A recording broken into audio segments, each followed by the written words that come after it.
Thanks, Mom, for doing this. You're welcome. I'm scared to death. I know, and you've been excited getting ready for it, and we're just glad to be here. The reason I wanted to have this conversation when they're doing interviews about desegregation is because you have a 98-year-old history of living not just through the events that happen, but you have been a thinker through 98 years of your life. And one of the greatest gifts that you've given to us is the ability to think and to step back and look at the bigger context of things that are happening around us. Dad was a United Methodist preacher, and you met him at Scarrett, and we'll get back to that in a little bit. But we moved lots of times through our childhood. And those moves are the things that I want us to really focus on today after we get through your history, especially when we move from Tracy City to Pulaski and then from Pulaski to Nashville.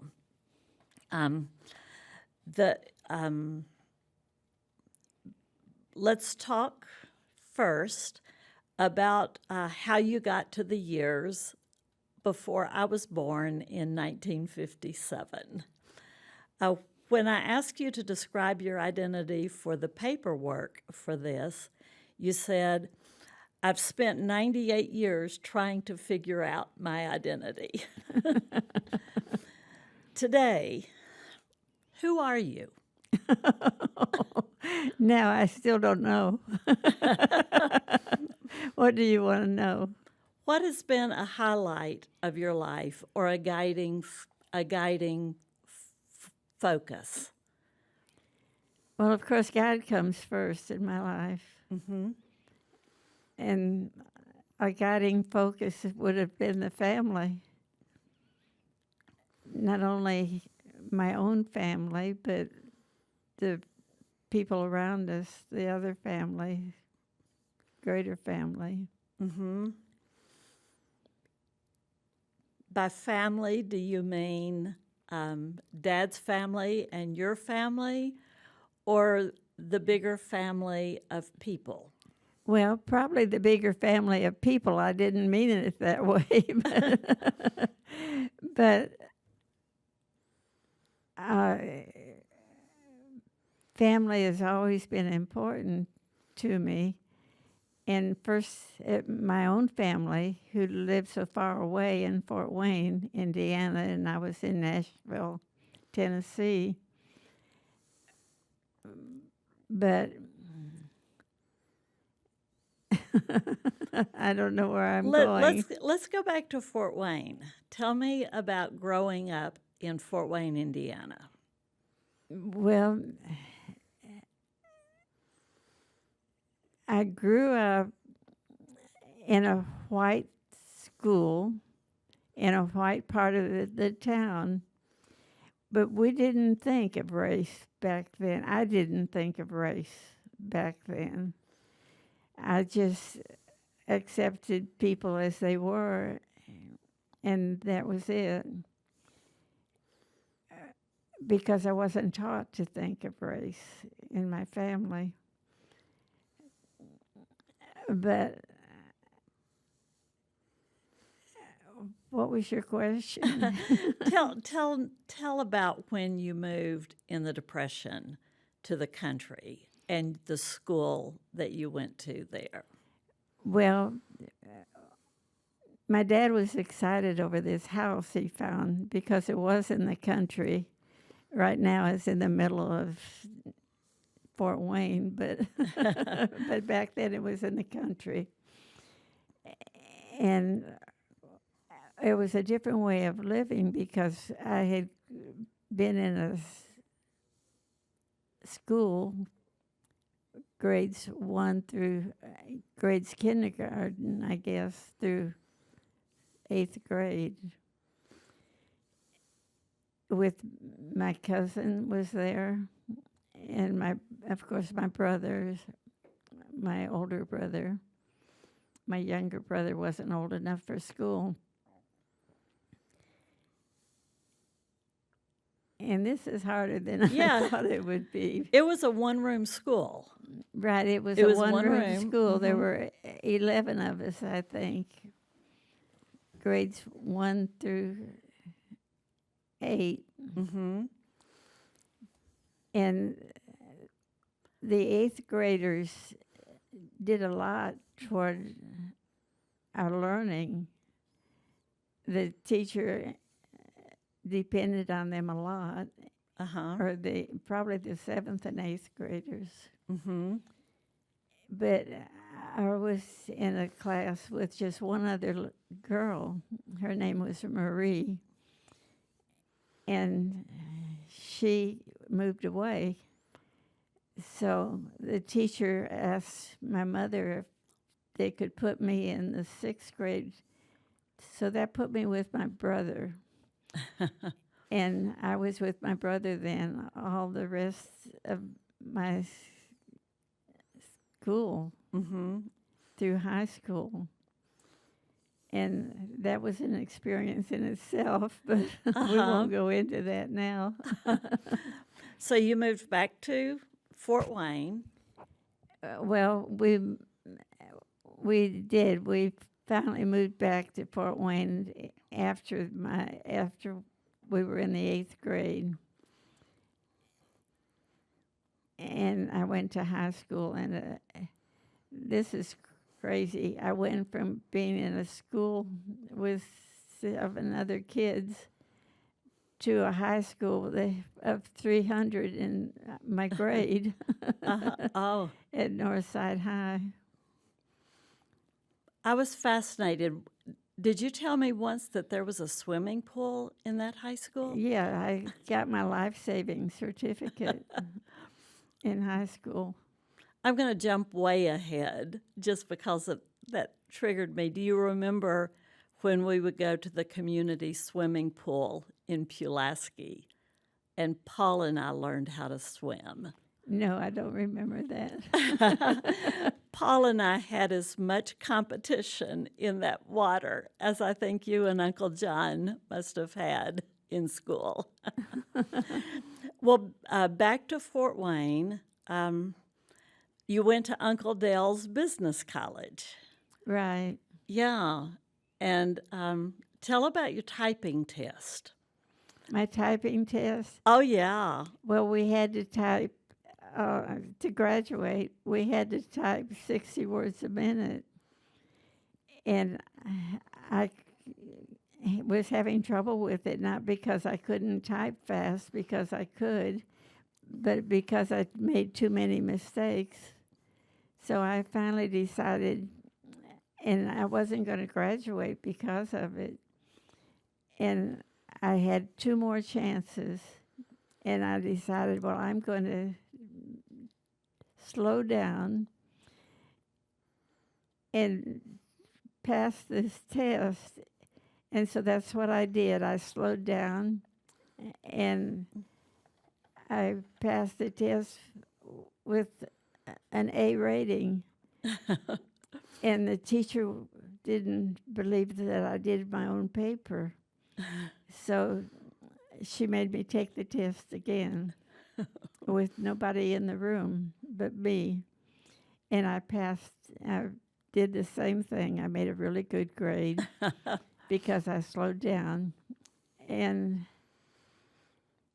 she told, my uncle was the secretary at this, well, I think he was treasurer of the college. And she told my uncle that she didn't know how I did it, but she knew I wasn't doing my own work. And he said, well, do it one more time. So I did it again, and I don't know if he was in the room or not. But anyway, I did it again and got the same grade. Uh-huh. So of course I got to pass and got to graduate from business college. And then you got a job as a secretary. We're not going to go into the details of that. Well, except for it, I had a temporary job because I wasn't 18 yet. And I actually got a job with the government. Uh, the armed forces, the ordnance department of the armed forces, because we were in the war at that time. That's a big part of my life, is that the war broke out the year I graduated from high school. And I don't know where I'm going with this. Yeah. Yeah.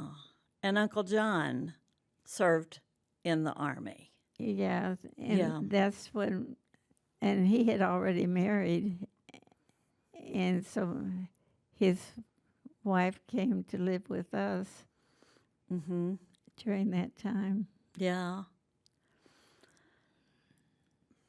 So, along this same time, you were very active in church, and you were active in the Women's Service Guild, whatever it was called at that point, the one for working women of the Methodist Church. And you learned about missionary work.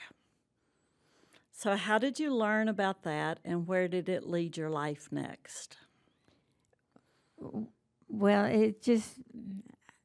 I decided I wanted to do something.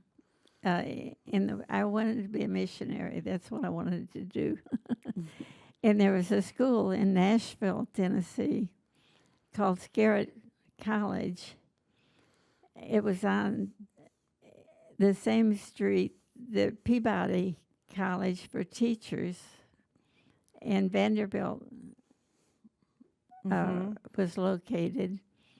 So I decided I wanted to come down for that.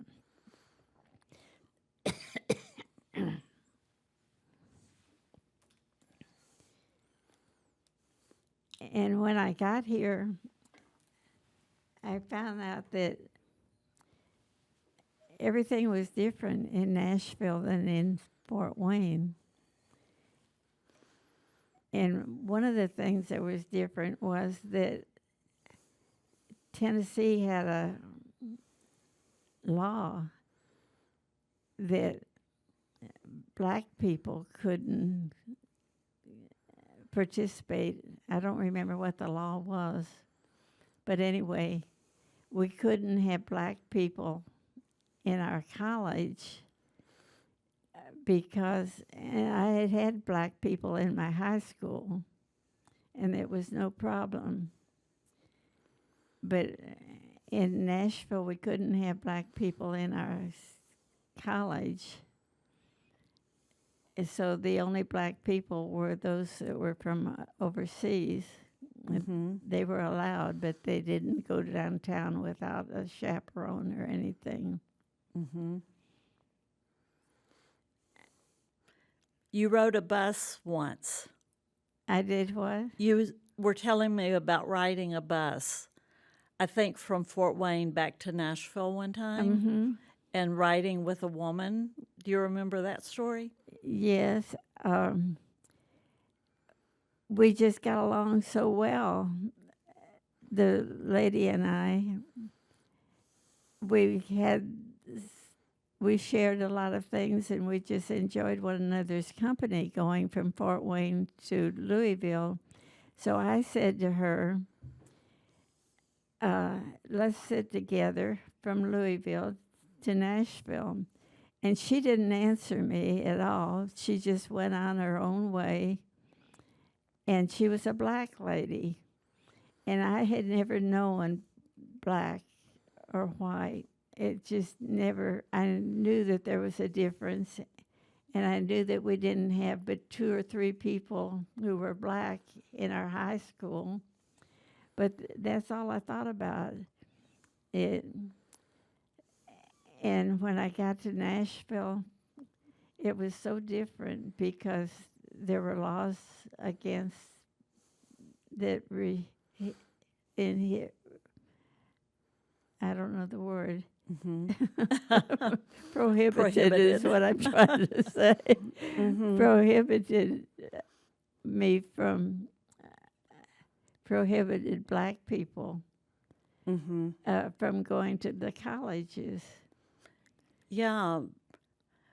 One of the stories from that time at Scarrett is that one of the African students went to, I think it was Belmont Methodist Church, dressed in Western garb, a suit and a tie, and was turned away at the door.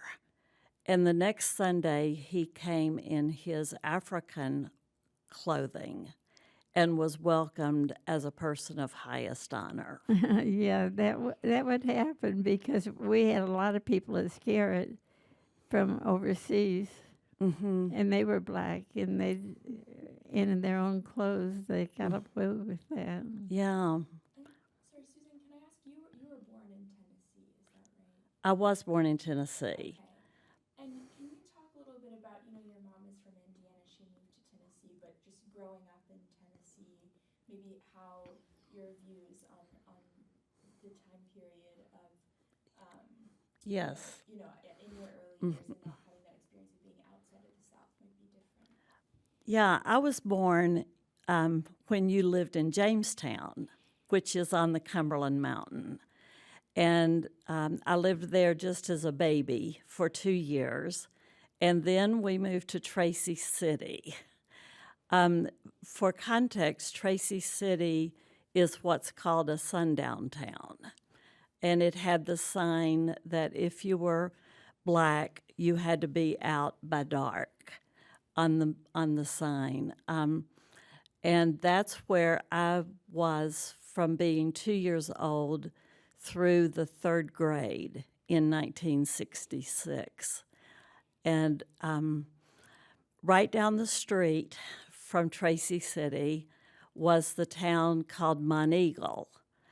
And Monteagle is where the Highlander Center was located.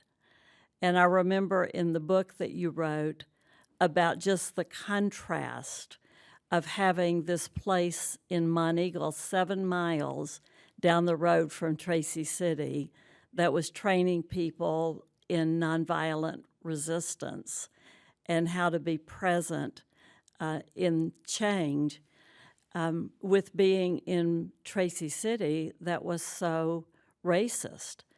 I didn't know that there was an issue because it wasn't an issue in Tracy City. It was resolved by their political stance and by their human stance as a society. And we would go to Chattanooga to go shopping and ate at the Crystal that started in Chattanooga. And that was the only place that I would see people that were not white. We had a few trips to Chattanooga. One of them, I think, was very memorable for you when you took my sister Elizabeth, who's 3.5 years younger than me, and me to go get a Girl Scout uniform or a Boy Scout uniform for Paul. But they asked you to take someone to the doctor who did not have, who had some disabilities that made her unable to walk independently. I remember, I still have memory of getting to that escalator. Oh, and do you? I do. And you had to let Elizabeth, who was maybe 3, go so that you could help this woman get up the escalators at the department store. There, you ran into trouble with the Scout department because you had left your wallet in the car. And I love the story of how you were saved in that moment with all these people and no card to buy the one thing you had come all this way for. Who came and saved you that day? It was one of my scouts. She came by and she said, "Hi, Mrs. Gardner." And she should have been in school, but thinking back on it, she had a health problem and had to go to Chattanooga regularly for that. And they probably shopped on their way back home. So she saved you, and they opened a credit card, and we were able to buy the uniform. Right. And get back home. There was something else that you told me about Wanda that I find really interesting. You took Mary Ann, your oldest daughter, and her Girl Scout troop to Washington, D.C. in 1965. What was it like on Capitol Hill that day? Well, everybody was there, all the senators, all the representatives, they were all there because there was a vote for that day. So it was a tremendous day to be there. But What was the vote on? What bill? the civil rights, I can't remember. It was either the year of the civil rights vote or the voting rights. Right. Vote. That's right. And Wanda and others recognized people. Yeah, Wanda would say, "There's Senator so-and-so." We were in the balcony, of course, and she was looking, they were all looking down. I was surprised at how much they knew. Mm-hmm. These were what were they, sixth graders? They would have been eighth, I Eighth think. graders. Ninth, maybe. What strikes me about that, Mom, is that they are in D.C. from a sundown town that is so shut down to black people, yet they were aware of what was going on. I know. And that just is amazing. So that even in a town that you think they're all this, it's not that way. That's right. Yeah. So from Tracy, we moved to Pulaski. And in Pulaski, that was the first year of integration in the schools. And I didn't know, having not had experience with racism, it was not an issue. I just had Miss Sutton as my fourth grade teacher, and she happened to be black, and that was just the experience that I had with that. I think part of what helped make that experience for me is the way that you formed in us an understanding that humanity is one, that we don't have difference. You always would read to us a poem that I haven't been able to find. I've looked for it. What kind of people live in this town? And you would read it every time we would move. And so the person they asked said, "Well, what kind of people lived in the town you came from?" Mm-hmm. And so, well, they were... I hadn't thought about that poem Yeah. for years. And so the kind of people you left in the other town, the person would say, "That's the kind of people that live in this town." At the same time that I was able to come in and be oblivious is probably the word to what was going on, my brother David was having a very different experience because he was ninth grade. And by that time, he had been formed in a knowledge of racism. And so that became a difficult experience, as I remember it, for you and for Dad and for David. Yeah, I think David had more trouble than Mary Ann. Mary Ann was an year older, and but she was only in high school, I think, 1 year. 1 year, and she was so homesick for Tracy City that she I never know. She never. settled into Pulaski. So she went on to college and got through that. But Yeah, and David, I have loved watching David's journey, and the openness and the presence that he has. And it was really a phase for him, and I think that he became much more aware of what you ingrained in us. So in Pulaski, you got your teacher's certificate. I can remember you going to some classes at Martin here and there, and then you taught at Beach Hill. What was it like out in the country in Giles County? well, what like? Just The school and the social climate, the students.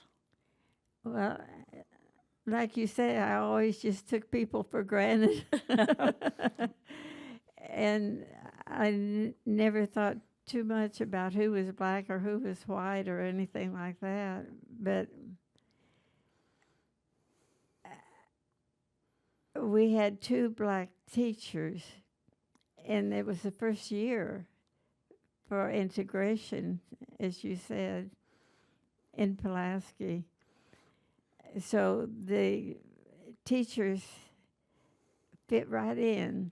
They seemed to know exactly how to do, and the white teachers seemed to know what to do.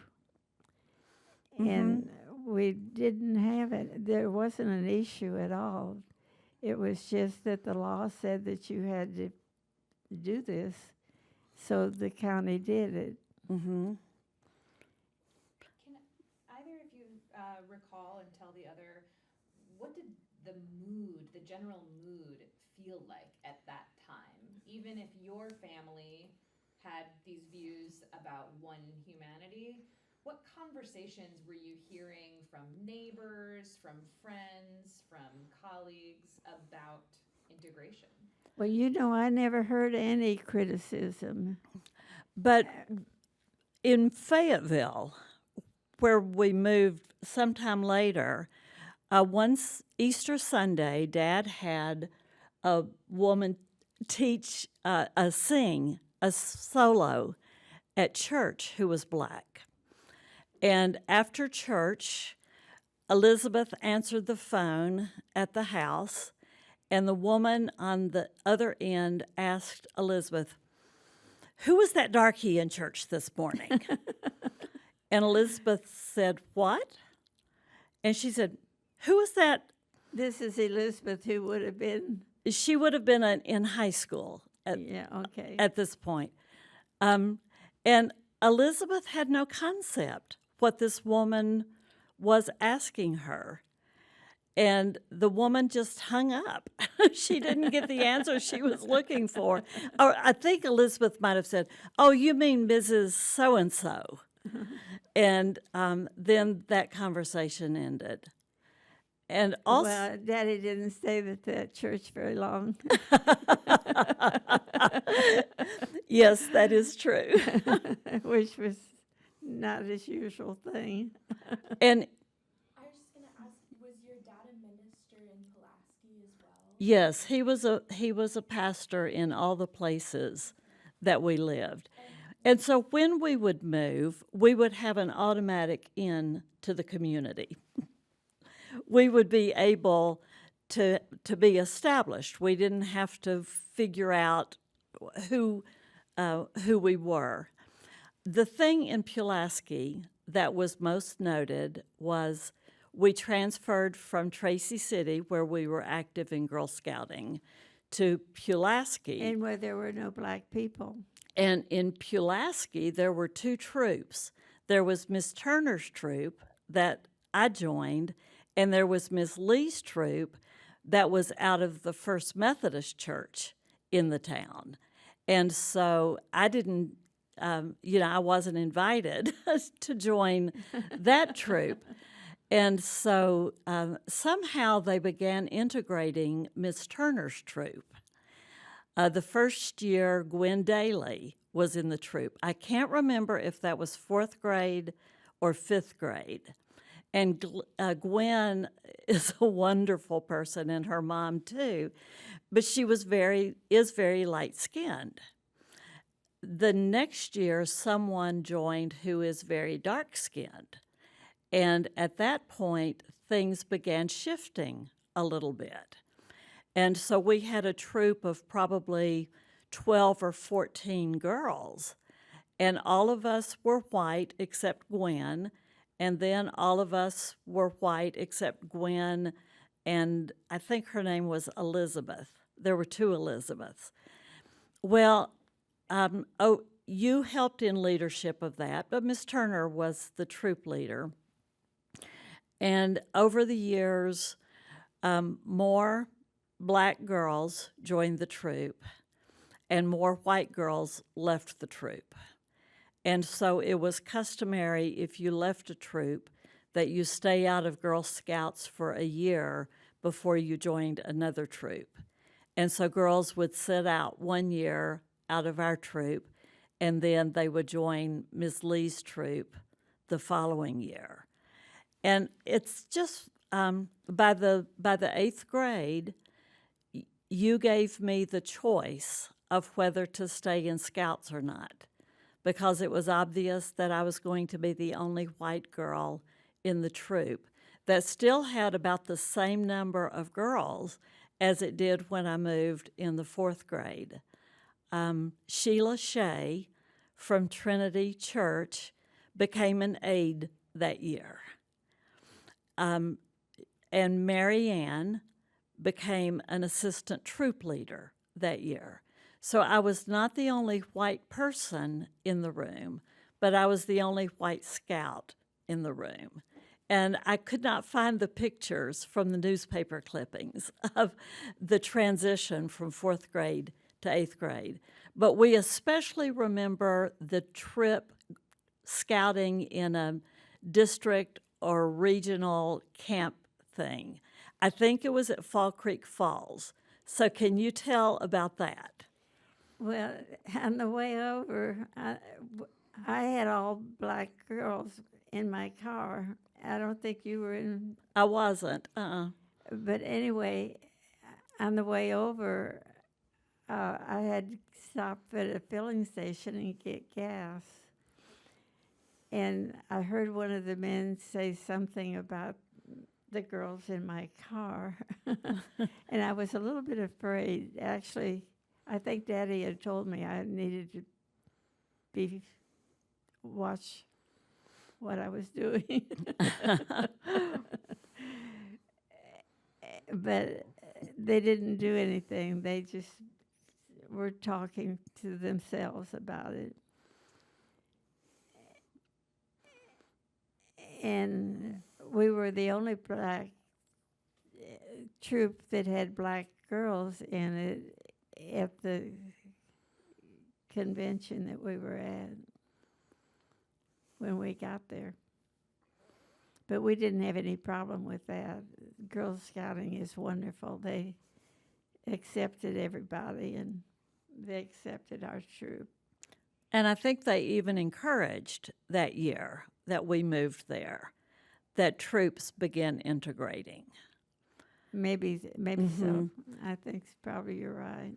Yeah, I have a dream of getting that Girl Scout troop, Ms. Lee's troop and Ms. Turner's troop together, and just exploring all of the ins and outs of what went on those years and in the years following. But we'll see if it happens. We moved from there to Nashville, and we moved to Nashville in 1971. And that was the first year of busing. I went to East High School for the 9th grade, and again, oblivious to the circumstances, just taking it as it came. That was the year that Lytton was closed as a high school, and the students from Lytton came to East, and they had been big rivals all along on Gallatin Road. And then the ninth graders that would go to Stratford were also in that. And so I was in that Stratford-bound ninth grade class. And I can remember everything that was done to try to make this one school. The cheerleaders were just amazing in pep rallies of setting the tone that we were a new school and in new times. But it was not an easy time. Elizabeth went to Caldwell, then Bailey. She would have gone to Meg's if we hadn't moved again. The school's staggered schedules were just awful, and Elizabeth was getting home after dark to make the bus schedules work. Oh, yeah, I can remember how upset you were about her getting off the bus At night. in the late afternoon, yeah. But you began teaching at Glenn. Can you tell us about Glenn? Tell me about Glenn. Well, Glenn had been a white school, and of course, you said we moved there the year of integration. Busing. Busing. Oh, that's right. And Glenn had been a white school and had no problem at all except for one teacher integrating. And of course, I didn't know because I was new to Nashville. Mm-hmm. I didn't know what was going on, actually. Isn't oblivion fun? But the only thing that I can remember about that is that if it were raining or bad outside, maybe snow on the ground, well, we probably wouldn't have been in, well, we were in school back then if there was snow on the ground. But anyway,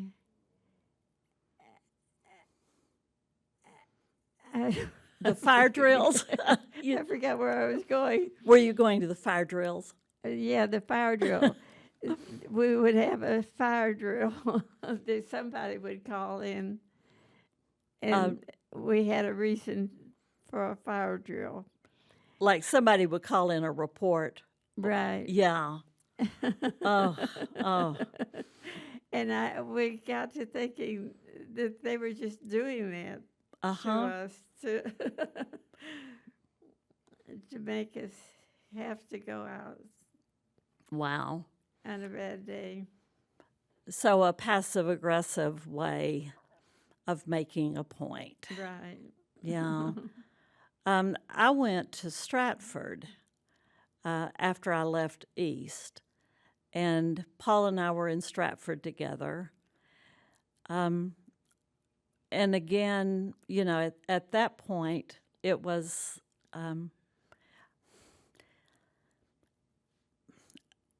I was beginning to be aware. Do you remember when I went on the UN study tour with the church? And I learned there about a lot of the bigger pictures of the world, especially about multinational corporations, which we now call greed.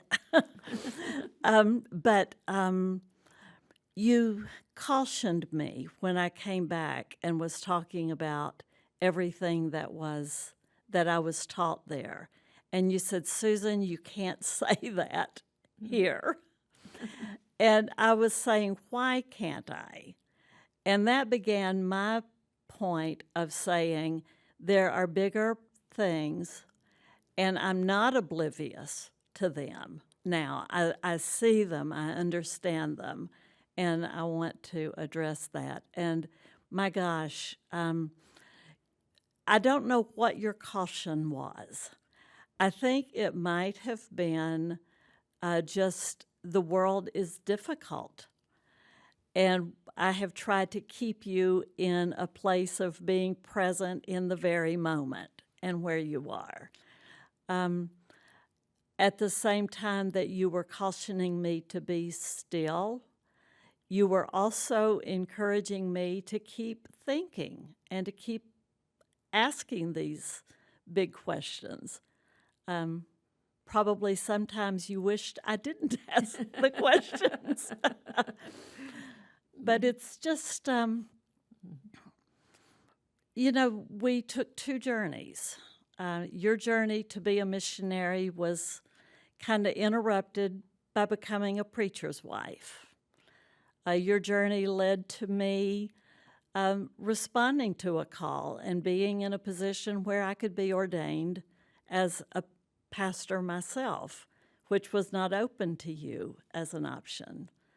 And so I feel in some ways that my life has been able to live in some realities that your life would have gone to if you had been born in my decade. Well, I don't know if that would have happened, I'm not sure it wouldn't have.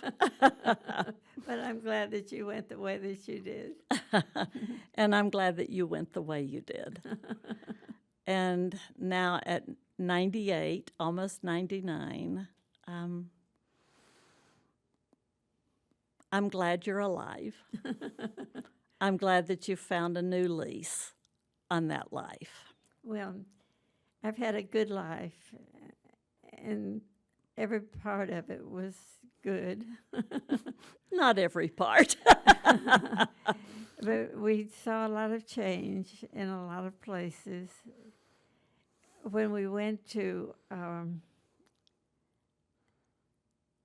where did we go before Tracy City? Jamestown. Jamestown was an all-white. Probably a sundown town. I don't know for sure.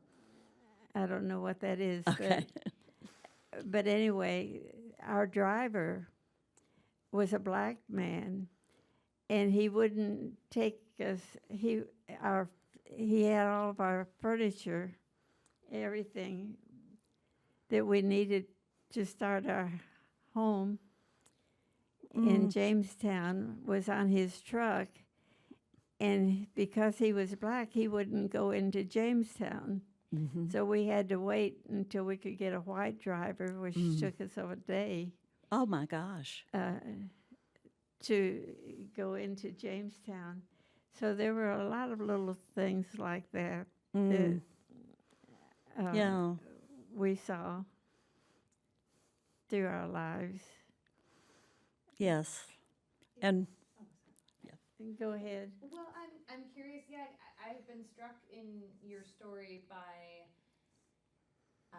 almost like how smooth integration seemed to go in the schools that you taught in the Girl Scout troops that you participated in, and I'm curious if you could tell each other maybe why you think that is, when in other parts of the country things were not going so smoothly. Well, I think we just made our own story. I really do. I really do, because there was so much that would have been going on around us. And I know Pulaski has the history of being the founding place of the Ku Klux Klan. And they were working, I think, extra hard and began to try to live past that as their moniker. But we were not involved in that. No, we weren't. discussion at all.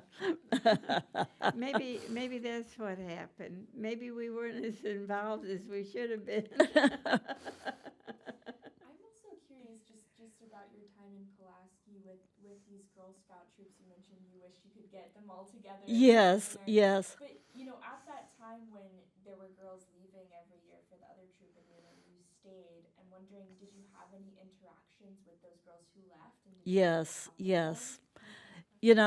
them? I kind of was the point person in the last few years for who's going to be in the troop when we start up again in the fall.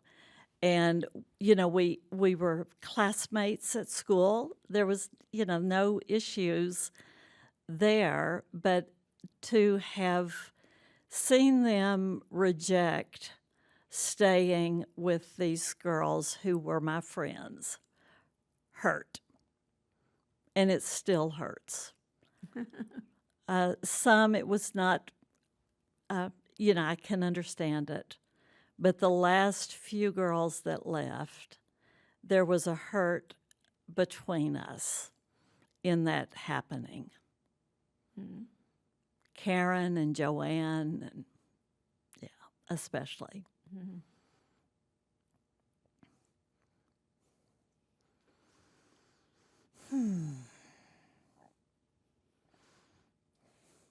I'm also just curious quickly, sorry, Dana.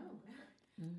You mentioned that, I guess during, also in your move to Pulaski, your first fourth grade Could you teacher- talk a little louder? Yes, absolutely.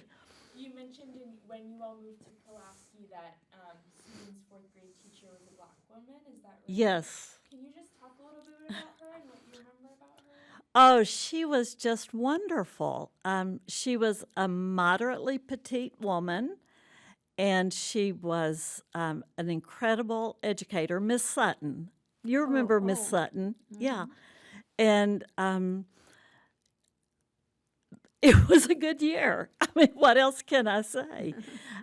Later, her son became part of the faculty at Martin College, where I went.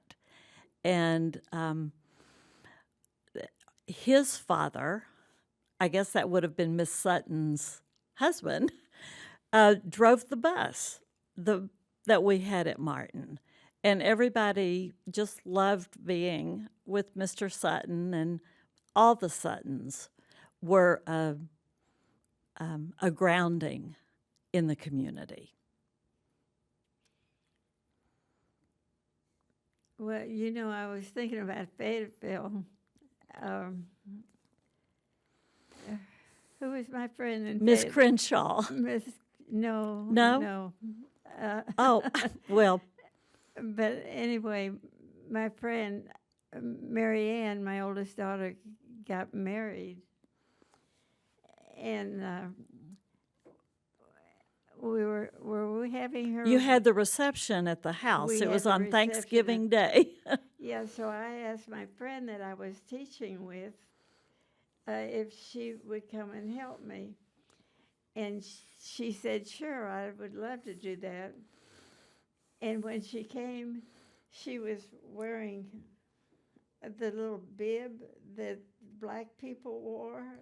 She was a black person that black people wore to be servants. And I never dreamed that she would do that. And I laughed and I said, "What are you doing? Take that off." Mm-hmm. Yeah. And she laughed and she took it off. Mm. But she really needed to do that for herself because she thought that's what was expected.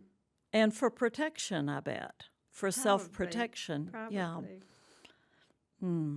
It's been a journey. It's been a journey. When we went to,